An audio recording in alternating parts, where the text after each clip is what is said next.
Listen up. Temperatures in Nigeria are expected to hit 35 Celsius. Hydrate and maintain heightened awareness as soon as we land. Let's move. Get those crates secured now. Weapons check before boarding. Let's move, people. We have a schedule. Some of you don't really understand the reason behind President Trump's recent intervention in the Christian genocide happening in Nigeria. Many people saw the headline, but very few know the deeper reason why the United States and the world are finally stepping in. Let's start from the beginning. Over the last decade, America has been Nigeria's biggest international security partner. Washington has supplied drones, bomb kits, fighter jet upgrades, and intelligence worth billions of dollars. The idea was simple: help Nigeria defeat Boko Haram and its offshoot, ISWAP. Just this year, the US approved another $346 million arms package for Nigeria. Precision bombs, missiles, and targeting systems meant to strengthen the Air Force. Before that, there was the sale of 12 Super Tucano aircraft worth $500 million delivered under the Trump administration. Add that to years of counterterrorism training, logistic support, and humanitarian funding. On paper, Nigeria should by now have one of the most battle-ready armies in Africa.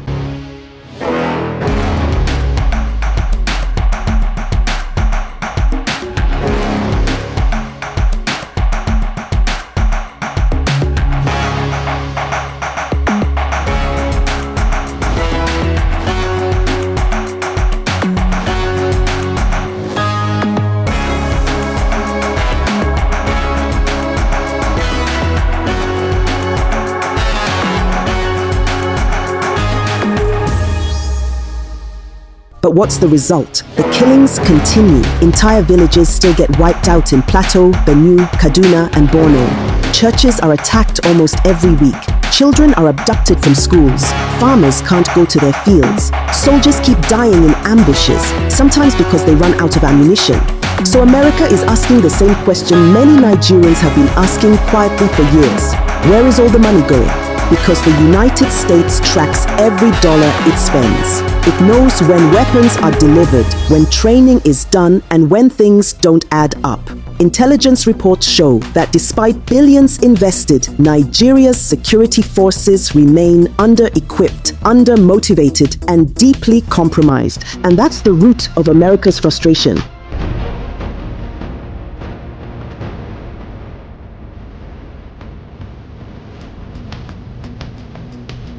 Trump's declaration that Nigeria is a country of particular concern was not only about religion, it was about credibility. Washington is tired of funding what looks like an endless war with no genuine intention to win. When a country keeps receiving military support but still allows terrorists to thrive, it raises suspicion. When attacks follow the same pattern, Christians targeted in their villages, priests kidnapped, worshippers slaughtered in churches, and there's still no serious response, the world begins to wonder whether the violence is being quietly tolerated. That's why Trump's words hit so hard. They are killing record numbers of Christians in Nigeria, and I will not allow that to continue.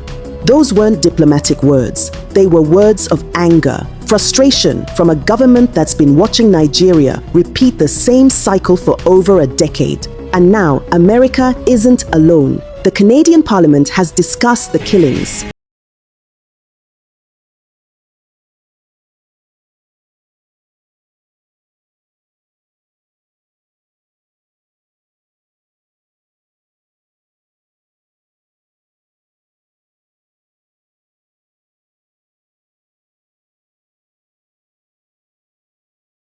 Burned churches, murdered priests. The pattern speaks for itself.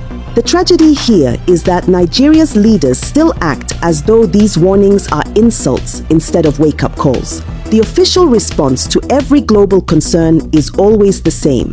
They don't understand our security complexities, but the world understands enough to see the truth. The same corruption that destroyed the economy has infected the military. Procurement scandals, ghost soldiers, stolen allowances. Even reports of weapons meant for the front lines ending up in the hands of terrorists. That's why the war never ends, because every bullet fired is another contract renewed. Every attack becomes another excuse to demand funding. The war has become an industry, and peace would ruin business. So when America sends weapons worth hundreds of millions and still sees villages burning, the anger is justified. No country, no matter how wealthy, wants to fund failure.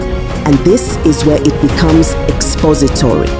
The US strategy now is shifting. The new aid packages come with strict monitoring clauses, human rights tracking, field audits, and transparent reporting. Washington wants to see evidence that the weapons are used for the right purpose, not for politics or profit. At the same time, discussions are happening in Congress about targeted sanctions, not against Nigeria as a nation, but against individuals, governors, generals, and politicians accused of either enabling the violence or stealing from defense budgets.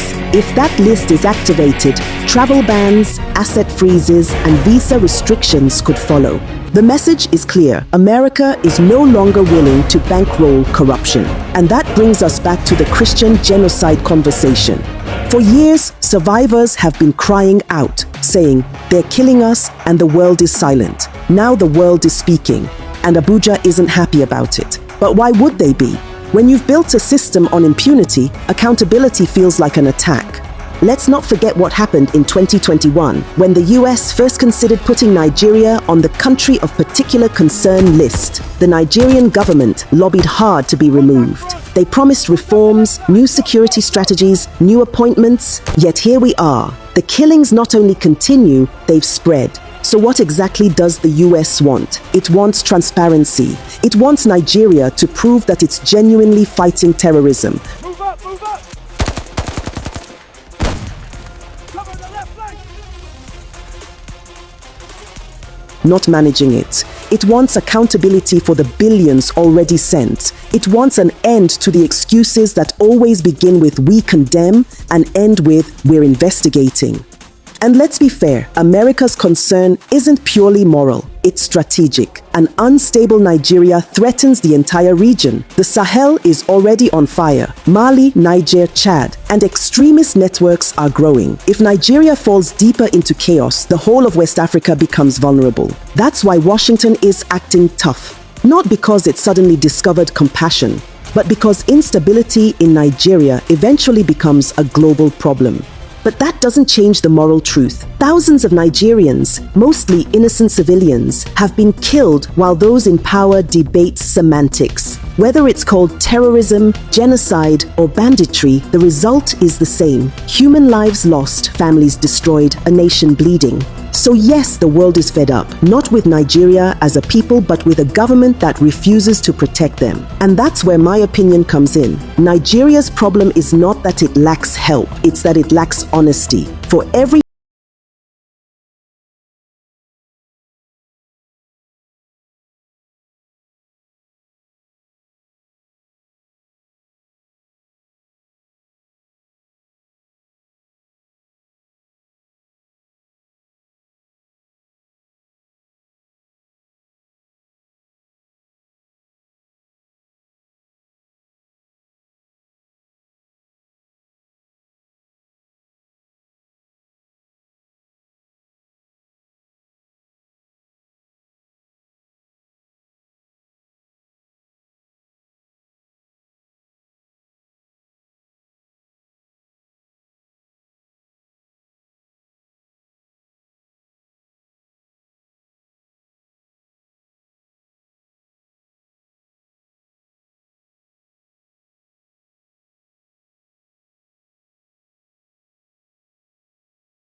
the one most Nigerians hope for, that this global attention forces change.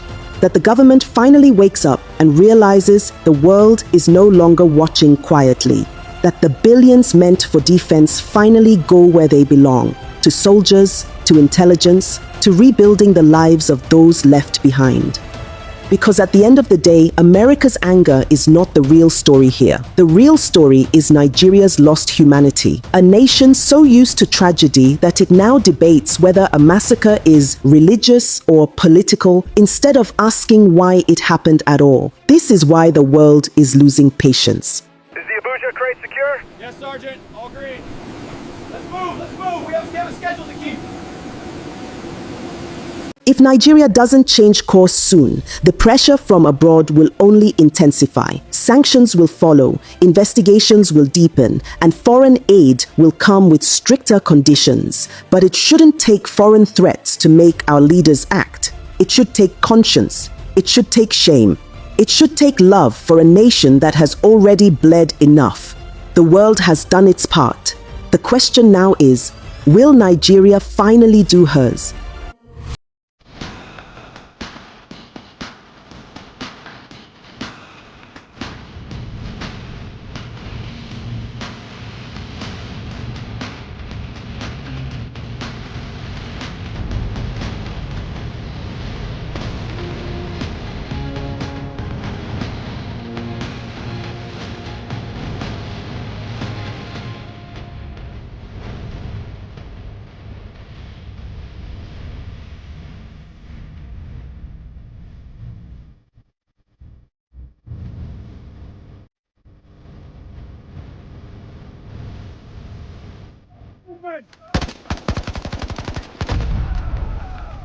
Push them back. Secure the area.